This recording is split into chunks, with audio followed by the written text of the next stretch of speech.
ሰላም እንዴት ናችሁልን? ተመልሰናል። ሌላ ቆንጆ ድራማ ይዘንላችሁ መጥተናል። ላይክ እና ሰብስክራይብ ማድረጋችሁ ሳትረሱ ይህንን ቆንጆ ፊልም ተጋበዙልን። ፊልሙ ሲጀምር ትምህርቷን ጨርሳ በአንድ የህትመት ድርጅት ውስጥ ለአዘጋጅነት ስራ የምትሄደውን ሊንን እናያታለን። ከዛም ቀበሮ ለሚባለው የኦንላይን ጓደኛዋ መልእክት ትልካለች። በሌላ በኩል በትምህርት ቤቱ ታዋቂ ሆነውና ቶኒ የተባለው ሰውም ወደ ህትመት ድርጅቱ ሲገባ እናየዋለን። ሁለቱም የኦንላይን ጓደኛሞች ቢሆኑም ታይተው ስለማያውቁ እርስ በርሳቸው አይተዋወቁም። እዛም አንድ ሰው በጥኦን ፊት የአባቱን የጽሁፍና የህትመት ስራዎችን በጣም ባይደንቅም እሱ ግን ከአባቱ የህትመት ድርጅት ጋራ ምንም አይነት ግንኙነት እንዲኖር አይፈልግም ነበር። በሌላ በኩል ለቃለ መጠይቁ አልተመረጠችም ትባልና የግል መረጃዎች ሆነ ሳይታ ለማሳመን ብትሞክርም ሳይሳካላት ይቀራል። በኋላ ላይም አንድ መጽሐፍ ለመውሰድ ወደ መደርደሪያው ብትሄድም ከመደርደሪያው ላይ አውርዳ መውሰድ ያቅታታል። ቶን ደግሞ ያንን መጽሐፍ ስለፈለገው በቀላሉ አውርዶ ሲገዛው ለሊ በጣም ባለጌነት ሆኖ ይታያታል። ወደ ውጭ ወጥታም ለኦንላይን ጓደኛዋ ትኦን በመልእክትም ዛሬ ቀኑ አላማረኝም፣ አንድ ልጅ መጽሐፌን ቀማኝ፣ በቃልም ጠይቁ ወደኩ ትለዋለች። በዛው ሰዓት ግን ተደውሎ ወደ ህትመት ድርጅቱ እንድትመጣ ትጠራና ስትሄድ ግን የተጠራችው መረጃው እንድትወስድ ብቻ ነበር። ድርጅቱ እንደደረሰች የሌላ ድርጅት አዘጋጅ ሊን ኢንተርቪው ካረገቻት ከያው ጋር ለመገናኘት ትመጣና ይህንን ስምምነት አሁኑኑ ማቆም አለብን ስትል ግን ጣልቃ በመግባት ስምምነቱን አይታ ለዚህ ስምምነት ግን 1 ዓመት ይቀረዋል፣ አሁን ሊቆም አይችልም ብላ በማገዝ ወስትየዋ በድርጅቷ ውስጥ በሰልጣኝነት ትቀጣታለች። እሷን በደስታ ነገሩ ለእናቷ ብትነግራትም እኔ የፋይናንስ አጥንተሽ ባንክ ውስጥ እንድትሰሪ ነበር የምፈልገው። ሊ በምትሰራበት ድርጅት ውስጥ ዋና አዘጋጁ ሚስተር ሺ መጥቶ ለሁሉም አሁኑን አዲስ ደራሲ መፈለግ አለባችሁ ይላቸውና እሷም ቺንግ የተባለ ደራሲ ቤት ሄዳ ብትደውልም እንደ አጋጣሚ በቤት ውስጥ ያለው ትኦን ነበር። እሱ ተደብቆ ካያት በኋላ ያባራትና በሚቀጥለው ቀን የፖስታ ሰራተኛ መስላ ትመጣለች። ትኦንም ተታለው በሩን ቢከፍትላትም በኋላ ግን እሷ መሆኗን ተረድቶ ለጥበቃዎቹ አሳልፎ ይስጣታል። ልክ በዛ ጊዜም ባጂ ተባለች ለሌላ ስምምነት የመጣች ሴትም ታስለቅቃትና ትኦን ግን ከባጂ ጋራ በመስራት ቺንግ የሰራውን ስህተት በድጋሚ መስራት አልፈልግም በማለት እምቢ ይላል። ሊያሆንም እሱ መጽሐፉ እንዲጽፍና የ40,000 ክፍያ ጥያቄ ስታቀርብለት ነገሩ ስላልተመቸው ፊቷ ላይ በሩን ይዘጋባታል። ተናዳም ቀበሮ ከሚባለው የኦንላይን ጓደኛዋ ወይም ከራሱ ከቲኦን ጋራ ማውራቷን ትቀጥላለች። በማግስቱም ሊ መንገድ ላይ ስታገኘው ለመደበቅ ሲል ማስክ ያደርጋል። እሷ ግን ውሻው መመገብ ትጀምራለች። ድጋሚ ስለ ሁሉ እሱ ለማሳመን ስትሞክር በሩን ይዘጋውና እጇ ስለተጎዳ ወደ ቤቱ ያስገባታል። ከዛም በቤቱ ውስጥም የቲኦን ቤት በጣም የተዝረከረከ መሆኑን ታያለች። ወዲያው ግን ከአባቱ ጋር ቅሬታ እንዳለበት ስታውቅም በዚህ ውል ከሰራ አባትን ማሸነፍ ትችላለህ፣ የኔም ስራ ይረጋግጣል ብላ ብትጥርም ምንም ሳይመስለው ይቀራል። ለኦንላይን ጓደኛዋ ለቀበሮም ዛሬ ከአንድ ደራሲ ጋር የነበረኝ ውሎ በጣም መጥፎ ነበር፣ ውሻውንም አግኝቼዋለሁ ትለውና ከራሱ ጋር ተመሳስሎበት ሲያጣራ የኦንላይን ጓደኛው ሊ መሆኗ ይደርስበታል። ለጓደኛው ቺንግ ሲነግረውም ይሄ እኮ ጥሩ ነገር ነው፣ ታዲያ እንደ ፍቅረኛሞች ታወሩ ነበር እኮ። ከዛ ሙሉ ለመፈረም ይስማማና ሊን ቢጠራትም ማህተሙ ስለጠፋባት ግን ሳይፈርም ይቀራል። በዚህ ምክንያቱም ዋና አዘጋጁ ሊን ከስራ በማስነሳት እሱ ራሱ ሊረከብ ይወስናል። ትኦ ግን እዛው ድረስ ሄዱ ይፈርምና ከእንግዲህ ማንኛውም ነገር ሲኖር ሊን በቀጥታ ታናግረኝ ይላቸውና አለቃውም ደስ ይላታል። በመቀጠልም ዋና አዘጋጁ የትኦንን ፕሮጀክት እሱ እንደሚመራው ለሊ ሲነግራት ይደብራትና ለቀበሮ ስታማረር ነገሩን ከራሱ ከትኦን ጋር ብትወያዩበትስ ይላትና ከዛም እሷን ረዳቱ አድርጎ ስለመረጣት በደስታ ትፈነድቃለች። ስትወጣም ዝናብ ስለነበረ ትኦን ዣንጥላ ትቶላት ትሄዳል። በሌላ በኩል በመንገድ ላይም ባጂ በመኪና ጩኸት ደንግጣ ልትወድቅ ስትል ቺንግ ያድናታል። በዚህ ጊዜም ቺንግና ባጂ ድሮ ፍቅረኛሞች እንደነበሩና ተለያይተው እንደነበረ እንረዳለን። በመቀጠልም ትኦን ሊን ከገበያ ወደ ቤቱ ይዟት ይመጣና በሰላም ለመነጋገር ቢጠይቃትም እሷ ግን የተሰጠኝን ስራ ሰርቼ ማስረከብ ብቻ ነው የምፈልገው በቤቱ እንድታደርስ ይነግራትም አባቴ ፖሊስ ስለሆነ ካንተ ጋራ በአንድ ክፍል ማደረኝ ካወቀ አይምረኝም። አንድ ክፍል እንድናድር አልጠየቅኩሽም እኮ በማጥኛ ክፍሌ ውስጥ መተኛ ትችያለሽ። መጽሐፍ ሲፈልጉ ተቀራርበው የነበረ ቢሆንም ትኦን ግን ዘወር ብሎ በአዲሱ ክፉ ቀበሮ አካውንቱ የጓደኝነት ጥያቄ ልክላትና ትቀበለዋለች። በሌሊት ቁጭ ብላ ስታጠና እንቅልፍ ሲወስዳት ትኦን ተሸክሞ አልጋ ላይ ሊያደርሳት ቢሞክርም በጣም ከባድ ስለነበረችበት መሸከም ያቅታውና ብርድ ልብስ ያለብሳታል። ከዛም ያላጠናቀቀችውን ስራም ራሱ ያግዛታል። በማግስቱም ሊ ስራዋ መጠናቀቁን አይታ በደስታ ትኦን ስታመሰግነው በጣም ስለምትከብጂ እኮ ላነሳሽ አልቻልኩም ነበር እያለ ያሽፍባታል። በመቀጠልም ሊ ስራዋን ለያው ታስረክብና ያም ሌላ አዲስ ጸሐፊ እንድታመጣ አዲስ ስራ ትሰጣታለች። ነገር ግን የህትመት ድርጅቱ ለደራሲያን የሚከፍለው ክፍያ በጣም አነስተኛ በመሆኑ እሷ ትኦን እንዲጽፍላት ብትለምነውም እሱ ግን በአነስተኛ ዋጋ አንድም ቃል አልጽፈም ብሎ ያስቸግራታል። ከዛም ትኦን ቀብሩ ሆኖ በሌላኛው አካውንቱ በኦንላይን ሲያዋራት ለትኦን በጥቂት የፍቅር ስሜትና በለስላሳ መንገድ አስረጅው ይላትና እሷም እንደታባለችው ብታረገም ትኦን ግን ሆን ብሎ ለበሳጫት እምቢ ማለቱን ይቀጥላል። በኋላ ላይ ግን እሷ ተክታ ስትሰራ አይተዋት በምታገኙ ደሞዝ እንደዚህ ልፋት የበዛበት ስራ ሳይሆን ብልሃት የተሞላበት ስራ ነው መስራት ያለብሽ። ስራ ቦታው ላይ ደግሞ ሊ ቺንግ ስህተት በመስራቱ ከእሱ ጋር አዲስ መጽሐፍ እንዲጽፍ አዲስ ውል ማጽደቅ እንዳለባት ይነግራትና በሶሻል ሚዲያ እሱና ትኦን መዋኛ ገንዳ ውስጥ የተዝናኑ መሆኑን ደርሳበት ልታገኛቸው ትሄዳለች። ትኦንም ሊ በቺንግ ስህተት የተነሳ የምታለቀስ ቢመስለውም ይሄ ለኔ ትልቅ ፈተና ነው፣ በዚህ ፈተና ውስጥ ጠንክሬ ማለፍ አለብኝ። ልክ በዛ ጊዜም ቺንግ ይደርስና እሱ የሊ ትልቅ አርያ ቢሆንም የቶን ጓደኛ መሆኑን ግን አታውቅም ነበር። ስታየው በጣም በደስታ ትፈነድቅና ቶን ከሩቅ ስለመጣች ሆቴል ውስጥ እንድታርፍና እንድትዝናና ይፈቅድላታል። ሊ ወደ ፍል ውሃ ሄዳ ለቀበሮ ዛሬም ወደው እንደራሴ አግኝቼው በጣም ደስ የሚል ጊዜ አሳልፌያለሁ ብላ ስትጽፍለት ቶን በቅናት ተሞልቶ እሱም ወደ ፍል ውሃ አብሯት ይመጣል። ቺንግም ሊ ስለ ስራውና ስለ ምርታማነቱ ብቻ ሳይሆን ስለ ደራሲው ስሜትና ክብር እንደምታስብ ሲረዳ በደስታ ውሉን ይፈርምላታል። ነገር ግን ቢሮ ስትመለስ በውል ፎርሙ ላይ በተፈጠረ ስህተት ምክንያት ዋና አዘጋጁ ቆጣትና የሁሉም ሰራተኛ ደሞዝ ይቆረጣል። እሱ ሳያንሳት ደግሞ የቤት አከራይዋ ልጄ ስለምታገባ ከዛሬ ጀምሮ የቤት ኪራይ 500 ዩዋን ጨምራል ስትላት ግራ ገብቷት ለአባቷ በስልክ ብታማረርም አባቷ ግን እናትሽ ገንዘቤን በሙሉ ወስዳብኛለች ስላት ቀነስ ያለ ቤት መፈለግ ትጀምራለች። ትሆንም ደግሞ በስልክ አሁን ሆስፒታል ስለሆንኩኝ ቆይቼ እደውላለሁ ስላት ሊ ደንግጣ በውድ ታክሲ ወደ ሆስፒታሉ ብትሄድም እሱ ግን ውሻው ስለተጎዳ ነበር የመጣው። ሊ በችኮላ የተሳሳተ ጫማ አድርጋ ስለመጣች ስትሮጥ ትኦን ላይ ትወድቃለች። ከዛም ችግሯና የቤት ኪራይ ገንዘብ እንደሌላት ስታዋየው ሊያረጋጋት በማሰብ ውሉ ለመፈረም ይስማማል። በሌላ በኩል ባጂ ቺንግን ለምንድነው እንደ ሊ ካለች አዲስ ሰራተኛ ጋር ለመስራት የተስማማኸው? እሷ አዲስ ብትሆንም ለደራሲ ፍላጎትና ፈጠራ ትልቅ ክብር ትሰጣለች። ስለዚህ ከስግብግብ ሰራተኛ ይልቅ ከእውነተኛ አዲስ ሰው ጋር መስራት እንመርጣለሁ።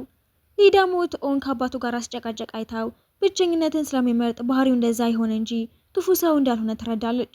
እሱም ለማንኛውም እስከዛ እኔ ቤት ረፊ ይላትና የፈረመውን መስሪያ ቤት አስገብታ ወደ ትኦን ቤት ለመኖር ስትመጣ ትልቅ የሆነ የህግ ዝርዝር ይሰጣታል።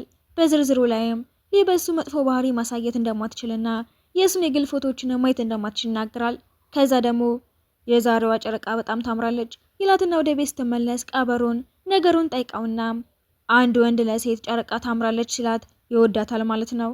ከዛ ደግሞ ከአዲሷ አለቃዋ የጓደኝነት ጥያቄ እንደደረሰው ሲነግራት ሊ በግልጽ በሚታይ ቅናት ተሞልታ እሷ ወደ አንተ ለመቅረብ ስለምትፈልግ ራቅ፣ ስለ ልብ ወለድህ ብቻ አውራት ትለዋለች።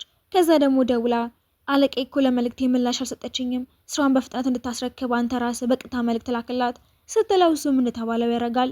በሌላ ጊዜም ገለዋ ልታጠብ ስትልም የሻወር ቱቦ ይሰበርና የቧንቧ ሰራተኛ ስትጠራም ቶን ወደ ቤት ይገባና ፎጣ ብቻ ለብሳ በቤት ውስጥ ተዘዋወረ ያያታል። ለምንድነው በፎጣ ብቻ በቤት ውስጥ የምትንቀሳቀሽው?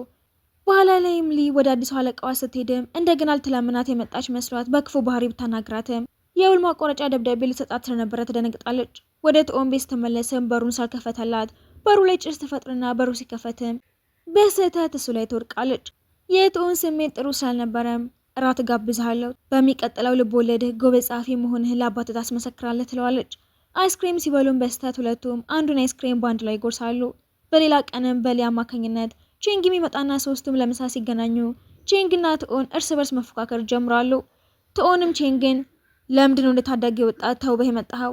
አንተ ሳውን ቀይ ምንጣፍ ላይ የምትራመድ ይመስል ለምንድነው ሱፍ ለብሰህ የመጣኸው? አንድ ቀንም ትኦን ለሊን ወደ አንድ የአትክልት ስፍራ ይዘዋት ሄድና ወደዛ ቦታ መሄድ የጥንዶችን ፍቅር ያጠነክራል የሚባል ቢሆንም ስለ አትክልት ስፍራው ይህንን ወሬ አላውቅም ነበር ይላታል። የአዲሱ መጽሐፍ የቅድመ ሽያጭ መጠን በከፍተኛ ሁኔታ በመጨመሩ ትኦንና ሊን በደስታ እርስ በርስ ተቃቅፋሉ። ልክ በዛን ጊዜም ቺንግ ወደ ቤት ሲመጣ ሊ በሱ ክፍል ውስጥ ትደበቃለች። ቺንግ ሲያያትም ለመሆኑ ሊ ለምን እዚህ ቤት ውስጥ ተገኘች? እኔ ለሊ የቤት አከራዩ ብቻ ነኝ በማለት እውነቱን ይነግረዋል። ቺንግን በድንገት የፍቅር ጥያቄ ያቀርብላትና ትኦን በነገሩ ተናዶ ከቤት ያስወጣዋል።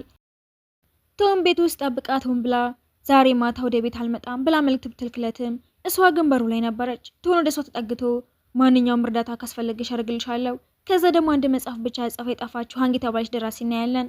በኋላ ላይም ትኦን ለሌላ ከላትን ጽሁፍ ከክፉ ቀበሮ የጽሁፍ ስልት ጋር ተመሳሳይ ስለሆነባት ትጠራጥራለች።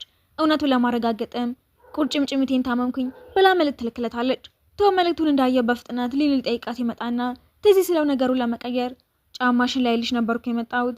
በሌላ ጊዜም ዝናብ ሲዘንብ ሊስራዋን ትጨርስና ትኦን ሊወስዳት ቢመጣም ቺንግም ቀድሞት ሊወስዳት መጥቶ ያገኘዋል። ትኦን ወደ ቤት ሲመለስ አይታም እንደዚህ የምትንከባከበኝ ስለምትወደኝ ነው፣ ውሼ እንደመጠበቀው ሁሉ አንቺንም በዛው መንገድ እንደተንከባከብኩሽ ይላትና ትበሳጫለች። ለመሆኑ አንተ ክፉ ቀበሮ ነህ እንዴ? እንደዚህ ከተሰማሽ ለክፉ ቀበሮ ደዊና እውነቱን ወቂ ይላትና አልተደውል ስትል ግን ስልኩ እንዳይጮህ ይፈራል።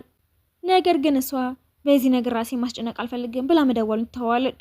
በኋላ ላይም የሊ ቢሮ ዳይሬክተሮች ሃንግ ታዋቂ ስላልሆነች ከስራ ላይ ሰናበቷት ሲሉ የአውግን ተከራክራ እንድትቆይ ታደርጋታለች። ነገር ግን ዋና አዘጋጁ ለአዘጋጅነት የሚሆን ሰው እንደሌለ ሲናገር ሊም እኔ ሃንግ አዘጋጅ ለመሆን ዝግጁ ነኝ፣ ስራዬን በትክክል ሰራለሁ ትላለች። ጂንግም ለጥኦን ሊ ከክፉ ቀበሮ ፍቅር ያዛት ይመስለኛል ሲለው በደስታ ይፈነድቃል። ሊ በቢሮ ውስጥም ለሃንግ ደጋፊዎች የመገናኛ ፕሮግራም ታዘጋጅና ብዙ አድናቂዎችን መታው መድረክ ላይ ታመሰግናታለች። በመጨረሻም ቺንግ ሊ ለፊልም ስለጋበዛት ለሚር ስትዘጋጅ ትኦንም ነገሩን ያውቅና እሱም ትኬት ቆርጦ ወደ ፊልም አዳራሹ በመግባት ከቺንግና ከላይ ጠገብ ወንበር ይዛል። በላይ ጠገብ ለመቀመጥም ሁለቱም ይጣሉና በመጨረሻም ቺንግ ተስፋ ቆርጦ ከባይጂ አጠገብ ይቀመጣል። ትኦንም ከላይ ጠገብ ይቀመጣል።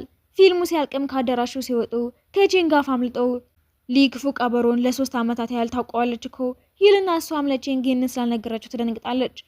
በመኪና ውስጥም የባይጂ ተወዳጅ ድምጿ ሲከፈት ቺንግ የድሮውን ነገር ማስታወስ ስላልፈለገ ያጠፋዋል።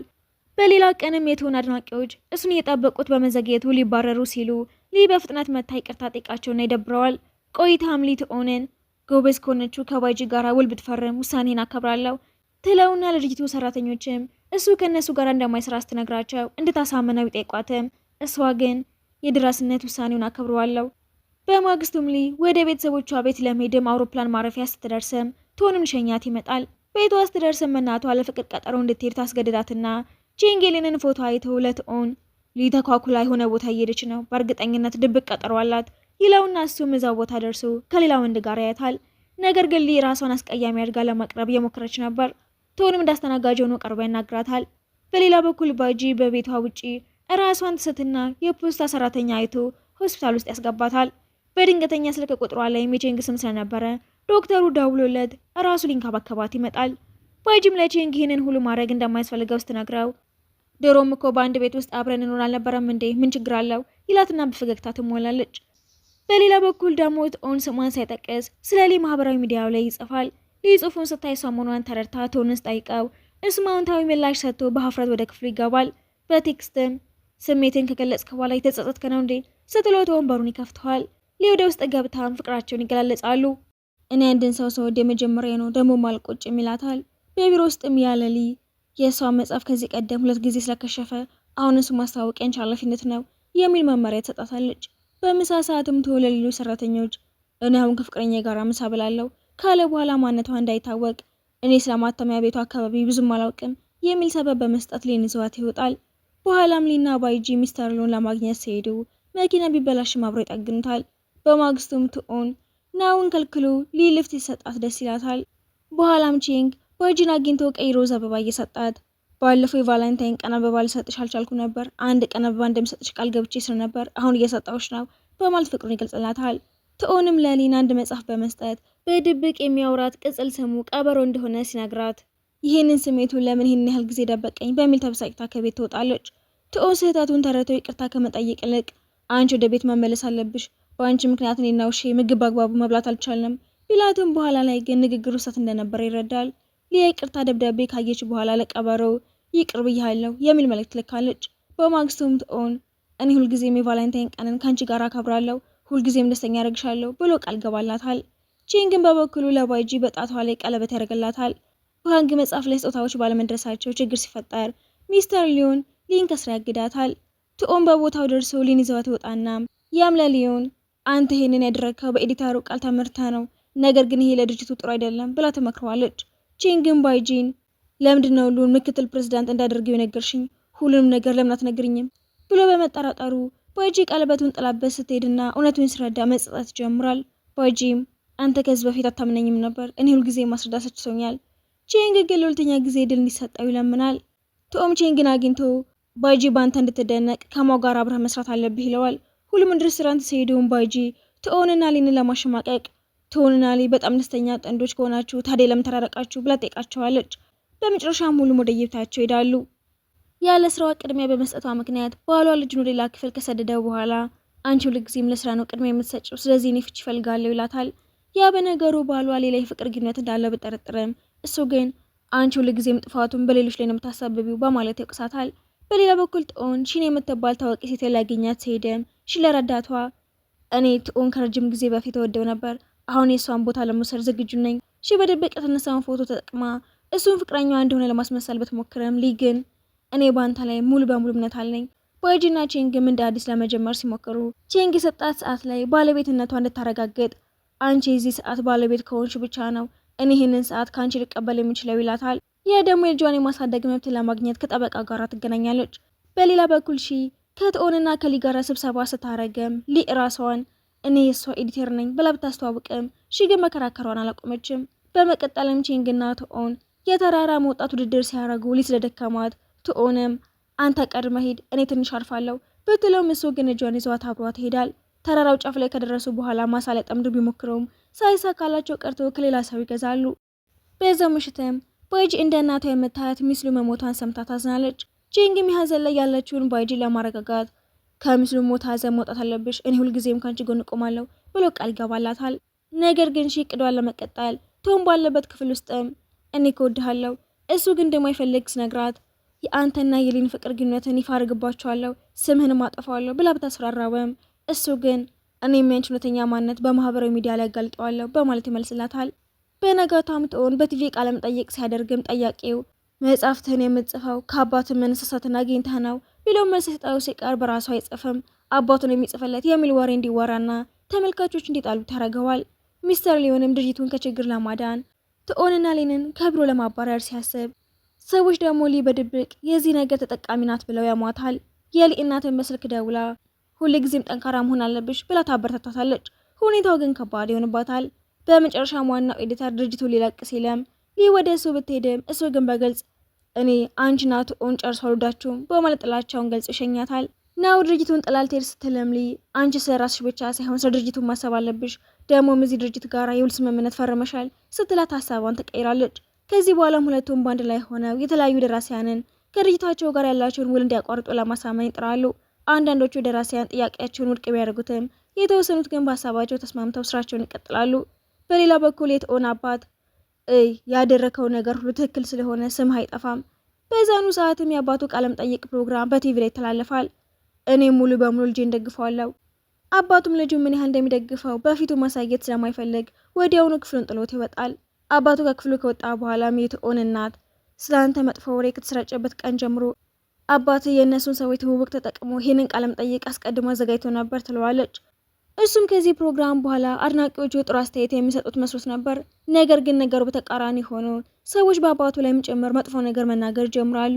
በሌላ በኩል ዋናው ኤዲተር ሌላ ድርጅት ውስጥ ይቀላቀላል። ነገር ግን አዲሱ አለቃ ደራሲያንን እንጂ እመጣለሁ ብለህ ነበር፣ አሁን ግን አንድም ደራሲ የበፊቱ ድርጅት ሊለቅ ፈቃደኛ አልሆነም ብሎ በኤዲተሩ ላይ ይነደዳል።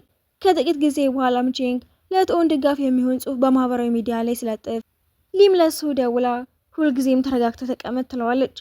የእሱ እናት ደግሞ የሁለቱን ንግግር ሰምታ በደስታ ለአባቱ ትኦን እኮ ፍቅረኛ ሳይኖረው አይቀርም ስትለው አባቱም ደንግጦ እንደዚያ ልጅ ነጻ ባይ ያለው ልጅ ፍቅረኛ ይኖረዋል ብዬ በጭራሽ አላሰብኩም ነበር። ከዚህ በኋላም ትኦን ሊንን ከቤተሰቦቼ ጋር አላስታውቅሽ ፈልጋለሁ ብሏት ከቤተሰቦቹ ጋር አብራራት ተበላለች። ትኦን ለማረጋጋት ሊግሩን በምልክት ስትረግጠው የትኦን እናትን በተመሳሳይ ሁኔታ የአባቱን እግር ትረግጠዋለች። በእሷ ምክንያትም በጣም ደስተኛ ስለሆነ ቤተሰቦች ይወዷታል። ሊምሽን እንደገና አግኝታ አንቺ ምርሽን ትሆን የምታደንቅ ከሆነ ስሙና ክብሩ እንዲጠፋ አትፈልጊም ስትላት ሺም ተስማምታ ይህንን የምስራች ለትኦን ስትነግረው እሱም በደስታ ወደ ላይ አንስተው በጀርባው ያዝላታል። እኛ ወደፊት የልጅ ልጆች በሚኖሩን ጊዜ እኔ የበለጠ በህይወት መኖርና ቤተሰቤ መደገፍ ፈልጋለሁ። አንተ እኮ በጣም ርቀህ እያሰብክ ነው። እስካሁኗ ሰዓት ድረስ ወላጆቼ በዚህ ጋብቻ ላይ መስማማታቸውን እንኳን ግን አልታወቀም። እነሱ ካልተስማሙ አንቺ በፊታቸው እያለቀሽ እኔም ብቻ እንደምትወጂ ትነግራቸዋለሽ። በኋላም በባይጂ ድርጅት ውስጥ ማለቀዋ እኛ ትንንሽ ጸሐፊዎችን የምንቀንሰው ለትላልቅ ጸሐፊዎች የሚገባቸውን ክፍያ ለመስጠት ስንል ብቻ ነው ሲላት አዝና እኔ ከስራ የመልቀቂያ ደብዳቤ አስገብቻለሁ፣ ያደረግከውንም በደል በሙሉ ለሰዎች አጋልጣለሁ። በሌላ በኩልም ያለሊ እኔ አንቺን ወደ ምክትል ኤዲተርነት ማዕረግ አሳድግሻለሁ ስትላት ሊም በደስታ ለትኦን ትነግረዋለች። የሊ ወላጆችን በድንገት ክፍል ውስጥ ገብተው ሁለቱ ሲቀራረቡ አይታው እናቷ ለመሆኑ ይሄ ልጅ እንዴት ነው የሚንከባከብሽ? የኔን ሙድ ለማስተካከል ሲል ብቻ እኔን በጀርባ አዝሎ ይሄዳል፣ ክፍሌንም በሚያምር ሁኔታ አስውቦልኛል። በሌላ በኩል ባጂ ስራዋን ከለቀቀች በኋላ አለቃዋ የተቆጨሽበት ቀን ካለ በማንኛውም ጊዜ ተመልሰሽ መምጣት ትችያለሽ ቢላትም ሌሎች ሰራተኞችን በሙሉ ከባጂ ጋር አብረው ለመስራት ሲሉ ይለቃሉ። በመቀጠልም ባጂ ስራዋን ስላመልቀቋ ለቼንግ ትነግረዋለች። እሱም ምንም አትጨነቂ፣ አንቺ በጣም ጉበዝ ዳይሬክተር ስለሆንሽ በማንኛውም ቦታ ስራ ታገኛለሽ ሲላትም እኔ አሁን የራሴን የግል ስራ መስራት ፈልጋለሁ፣ ስትለው ቼንግ በመጽሐፍ መደብር ውስጥም ስራ እንድትጀምር ይጋብዛታል።